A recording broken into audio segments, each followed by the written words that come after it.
Hello friends, welcome back to Sarkari Naukri journey. जैसा आप सभी को पता है, एसएससी सीएचएसएल एग्जाम्स में अब कुछ ही दिन बचे हैं। एप्लीकेशन के according 4th week of October में एग्जाम होने हैं। तो इस टाइम में इफेक्टिव स्टडी किस तरह करें ताकि हमारे स्कोर 160 प्लस आ सकें, किस तरह बिना पैनिक करे एक सिस्टमैटिक वे में स्टडी करें और रिवीजन करें। और हाँ, ये वीडियो उन लोगों के लिए बिल्कुल नहीं है जो कुछ भी नहीं पढ़े हैं और लास्ट में स्ट्रैटेजी वीडियो देखने आए हैं कि लास्ट 10 डेज में एग्जाम कैसे क्लियर करें। तो अगर आप में से कोई है ऐसा तो बाय बाय। ये वीडियो उन सीरियस स्टूडेंट्स के लिए है जिनके मार्क्स 100, 120, 140 पर अटक गए हैं और उन्हें समझ नहीं आ रहा कैसे स्कोर इंक्रीज करें, एडिक्विटी बेस्ड पैटर्न के क्वेश्चंस को कैसे टैकल करें, एक इफेक्टिव लास्ट 10 डे स्ट्रेटजी क्या हो सकती है जिससे सिलेबस भी रिवाइज हो जाए और मॉक में मार्क्स भी बढ़ें। तो वीडियो को एंड तक देखिएगा और सब्सक्राइब कर लें। चलिए स्टार्ट करते हैं। हम अपना टारगेट 24-25 रखेंगे क्योंकि उससे पहले दिवाली है और उसकी 2 डेज़ की के लिए हॉलीडे तो होगी ही। तो हमारा स्टार्ट करते हैं फर्स्ट डे, जो कि हमारा 14 अक्टूबर मैंने रखा है। 14 अक्टूबर टू 16 अक्टूबर हमारा क्वांट में क्या करना है, आपको फॉर्मूलाज रिवाइज करने हैं, शॉर्ट ट्रिक्स रिवाइज करनी है, अर्थमेटिक में percentage, ratio, mixture, alligation, time and distance, profit and loss, time and work. 2 topics आपको एक दिन में रिवाइज करना है और एक सेक्शनल मॉक आपको देना है। 14 से 16 अक्टूबर हर एक दिन का ये टारगेट है। सेक्शनल मॉक देखने से फ़ायदा ये होगा कि किस क्वेश्चन में आप रुक रहे हैं, किस क्वेश्चन में आपको समय नहीं देना है, किस क्वेश्चन में आपको स्किप कर देना है, कौन सा क्वेश्चन सॉल्व करने हैं, किस समय क्वेश्चन में आपको ज़्यादा टाइम ले रहा है, उसको किस तरह कम किया जाए, ये सब आपको पता चलेगा। इसलिए सेक्शनल मॉक बहुत ज़्यादा इफेक्टिव होगा। वो चीज़ फुल मॉक से नहीं आ सकती, सेक्शनल मॉक से ही हमारे टाइम का जो आर्ट ऑफ स्किपिंग जो हम बोलते हैं वो हमारा सेक्शनल मॉक से ही सीखने को मिलेगा।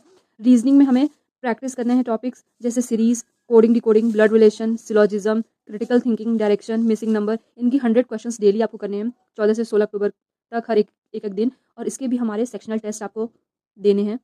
रीजनिंग, मेरे ख्याल से रीजनिंग में इतना लोगों को पढ़ने की ज़रूरत नहीं रहती है, ये अपने मेंटल एबिलिटी पे है। पर बहुत से बच्चों को सिलोजिज्म या ब्लड रिलेशन ये सब टॉपिक्स में कुछ थोड़ा थोड़ा प्रॉब्लम रहती है। इसलिए अगर आपकी जो भी वीकनेस है इस सेक्शनल मॉक्स लगाइए, उससे आपकी जो भी वीकनेस है वो ख़त्म हो जाएगी। नेक्स्ट हमारा इंग्लिश, तो सारे ग्रामर्स के रूल रिवाइज कर लीजिए, tenses, articles, preposition, voice, narration, subject, verb, agreement, cloze test. ये याद रखिए कि 2 cloze test, 2 error spotting sets आपको डेली करना है।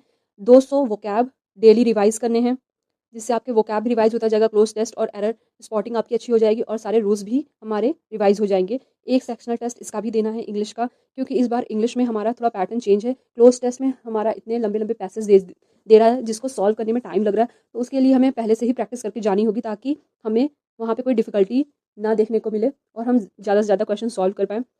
जीके की अगर हम बात करें, जीके में हमारा पॉलिटी में fundamental rights, fundamental duties, DPSP, preamble, articles, important committee, ancient histories में टेम्पल्स, डायनेस्टीज़, एक क्रोनोलॉजी कि किस वक्त कौन आया था, किस क्रोनोलॉजी से लोग आए थे, कौन सी डायनेस्टीज़ आई थी, उनके क्या एडमिनिस्ट्रेशन था, उन्होंने क्या बनवाया, ये मेन टॉपिक है। स्टैटिक जीके को एक रिवीजन आपको स्टैटिक जीके का भी करना है, जैसे इंपॉर्टेंट डेज हो गए, कैपिटल्स हो गए, रिवर्स, कौन सी रिवर्स ईस्ट फ्लोइंग रिवर है, कौन सी वेस्ट फ्लोइंग रिवर है, national parks, books and author और साइंस के बेसिक कॉन्सेप्ट। ये आपको 14 से 16 अक्टूबर के बीच में करना है, एक एक दिन करके। और इसके भी एक सेक्शनल टेस्ट दे दीजिएगा। जीके के सेक्शनल टेस्ट देने से आपको ये पता चल जाएगा कि आपको किस क्वेश्चन आपका किधर वीकनेस है, तो आप उसको और अच्छे से रिवाइज कर लेंगे। नेक्स्ट हम आते हैं डे 4 to 6, 17 अक्टूबर से 19 अक्टूबर के बीच में क्या करना है।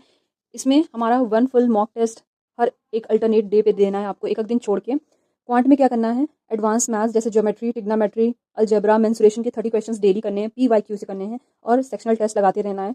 रीजनिंग में हमारा 1 फुल सेक्शनल टेस्ट देना है डेली बेसिस पे, वो भी प्रीवियस ईयर क्वेश्चन पेपर से। फोकस टाइम लिमिट होना चाहिए कि 15 मिनट में आपका सेक्शनल टेस्ट फिनिश हो जाए। कुछ थोड़ा ज़्यादा समय भी लग रहा है, 18 मिनट्स भी लग रहे हैं, तो कोई ज़्यादा वो नहीं है प्रॉब्लम, पर कोशिश कीजिएगा कि 15 मिनट्स में हमारा रीजनिंग का सेक्शन कंप्लीट हो जाए।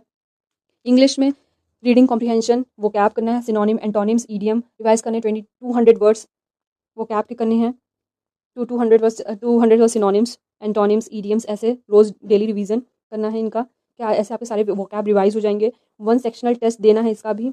जीके में हमारा क्या करना है, करंट अफेयर लास्ट 6 मंथ के रिवाइज करने हैं। फोकस हमारा गवर्नमेंट स्कीम्स पे होना चाहिए। मैं ये आपको जो जीके में बता रही हूँ ये आप एक बार फॉलो करके देखिएगा, आप रिग्रेट नहीं करेंगे। अवार्ड्स, स्पेशली नोबेल प्राइज़ हमारा रिलीज़ कर दिया गया है कि किसे मिला है, बुकर प्राइज़, अपॉइंटमेंट्स, स्पोर्ट्स में स्पेशली ओलंपिक का पढ़ के जाइएगा। ओलंपिक और इसके अलावा जैसे क्रिकेट में और जो भी क्रिकेट के पिच की लेंथ क्या होती है, हमारे चेस में क्या क्या क्या होता है, ये सब मेन देख लीजिएगा। Fair and festivals, dances, static GK में ये देख लीजिएगा। नेक्स्ट हमारा 7 to 9 डेज़ का क्या शेड्यूल रहेगा, ये इसमें हमारा वीक एरियाज़ को हमारा फिक्स करना है और इंटेंस रिवीजन करनी है। एक मॉक टेस्ट डेली, पूरा फुल लेंथ टेस्ट देना है डेली 20 से 22 अक्टूबर तक। क्वांट में हमारा उन टॉपिक्स पे फोकस करना है जिसमें आपका समय बहुत ज़्यादा जा रहा है। फॉर्मूलाज को फिर से रिवाइज करना है। 2 मैथ ड्रिल्स के क्वेश्चन करना है। स्पीड को चेक करने के लिए रोज़ 2 स्पीड मैथ ड्रिल्स भी करने हैं। और हमारा रीजनिंग में PYQ प्रैक्टिस करना है। इंग्लिश में error detection, parajumbles, fill in the blanks. GK में पॉलिटी, जियोग्राफी, साइंस के बेसिक्स, वन लाइनर टाइप्स। और अगर आपको हो तो फ्लैश नोट्स बना लीजिए जिसे आप एकदम आखिरी वक्त में रिवाइज कर सकें। टारगेट हमारा होगा कि 150 प्लस स्कोर आपके आ सके मॉक्स में। नेक्स्ट हम 10 एग्ज़ाम्स हमारे 23 के बाद ही होंगे, तो हम 23 और 24 को भी ले लेते हैं। अगर 23 और 24 को आपको क्या करना है कि आपको एक रियल एग्ज़ाम की तरह एग्ज़ाम मॉक लगाना है। आपका टारगेट होना चाहिए एक्यूरेसी, स्पीड और कामनेस, कि आप एक एक्यूरेसी के साथ पेपर सॉल्व करें। स्पीड आपकी अच्छी होनी चाहिए और शांत दिमाग से पेपर सॉल्व करें। अपने मिस्टेक्स को एनालाइज करें। जितने भी आपके गलतियाँ हुई हैं मॉक्स लगाने में, उनको रिवाइज करें। सारे कॉन्सेप्ट्स रिवाइज करें। जिसमें भी गलती हुई है, जिससे आपको लग रहा है कि नहीं नहीं अभी रिवाइज करने की और ज़रूरत है, उन सारे कॉन्सेप्ट्स को रिवाइज कर लीजिए। लास्ट रिवीजन कर लीजिए करंट अफेयर्स की PDF का।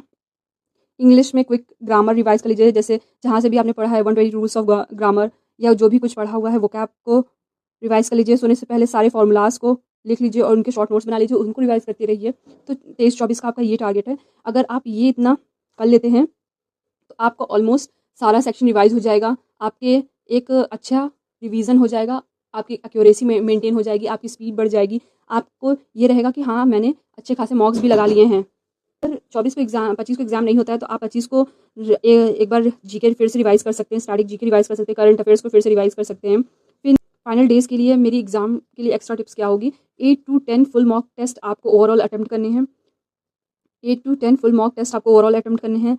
अपने नोट्स रिवाइज करने हैं, PYQ शीट्स रिवाइज करनी है। कोई भी एक नया टॉपिक बिल्कुल ना स्टार्ट करें, इसी में उलझे रह जाएंगे, पुराने टॉपिक्स का कुछ नहीं हो पाएगा। फिर एक अच्छी नींद लीजिए, 7 to 8 आवर्स स्लीप होनी चाहिए। ये नहीं कि रात रात भर पढ़ रहे हैं, दिन दिन भर पढ़ रहे हैं और नींद ठीक से ली नहीं, और एग्जाम टाइम में इतना ज़्यादा स्ट्रेसफुल कंडीशन हो गया आपके माइंड का कि आप क्वेश्चन पेपर आते हुए क्वेश्चन को भी आप स्किप कर दे रहे हैं और क्वेश्चन सॉल्व नहीं हो रहा है।